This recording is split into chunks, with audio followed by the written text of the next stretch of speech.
نہ کرو بحث ہار جاؤگی، حسن اتنی بڑی دلیل نہیں۔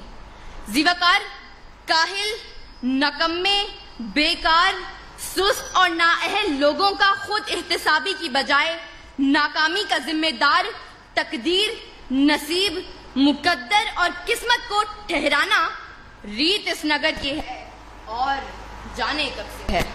اس طرف سے آ کر قسمت اور صرف قسمت کے راگ الاپنے والے، ہاتھ کی لکیروں، ستاروں کی چال اور طوطے کی فال پر سر پھینکنے والے یہاں دلائل پیش کرنے کے بجائے ہمیں قصے اور کہانیاں سنائیں گے، ہندوستانی فلم مقدر کا سکندر چلائیں گے اور ایوان میں بیٹھے باشعور لوگوں کو ماموں بنائیں گے، لیکن میں ان کی کوئی فلم چلنے نہیں دوں گی اور دلائل سے یہ ثابت کروں گی کہ کامیابی قسمت سے نہیں محنت سے ملتی ہے، کیونکہ پھول یوں ہی کھلا نہیں کرتے، بیج کو دفن ہونا پڑتا ہے۔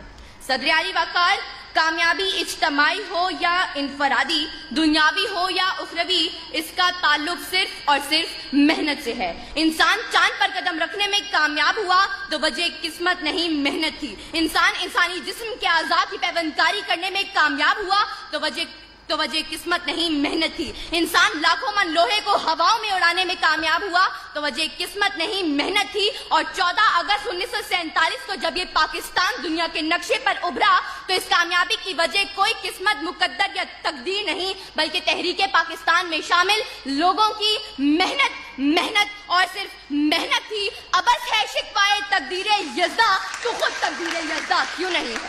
صدر علی وقار، اس طرف سے آ کر ایڑیاں اٹھا کر اچھل کود کرنے والے ان قسمت کے ماروں کو بتاتی چلوں کہ تلاش رزق میں نکلنے کے بجائے کسی منوسلوا کے اترنے کے انتظار میں بیٹھنے والے آج کامیاب نہیں بلکہ ناکام ہیں۔ پیاس بجھانے کے لیے کنویں تک چل کر جانے کے بجائے مقدر سے کنویں کو کھینچ کر پاس لانے والے آج کامیاب نہیں بلکہ ناکام ہیں۔ ظالم کے آگے سر اٹھانے کے بجائے ظلم کا نشانہ بنے، ہاتھ پہ ہاتھ دھرے منتظر فردہ رہنے والے مظلوم آج کامیاب نہیں بلکہ ناکام ہیں۔ پلٹنے، جھپٹنے اور جھپٹ کر پلٹتے ہوئے لہو کو گرمانے کے بجائے قسمت کے مارے کرگس بن کر بیٹھنے والے آج کامیاب نہیں بلکہ ناکام ہیں۔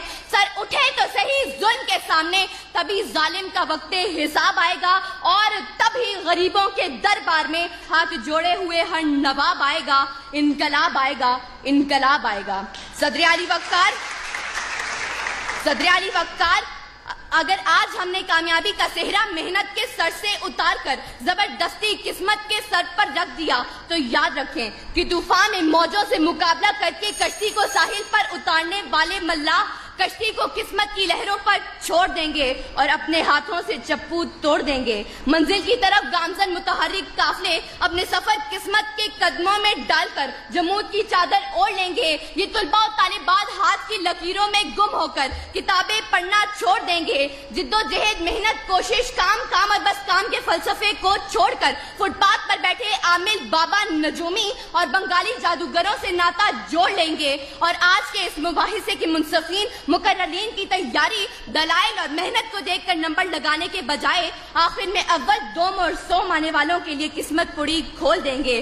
سچ ہے جو بات سرے دار سنائی جائے، ایک نہیں ہاں کئی بار سنائی جائے، یہ جو قسمت ہے، مقدر ہے، نہیں مانتی میں وہ کمائی ہے جو محنت سے کمائی جائے۔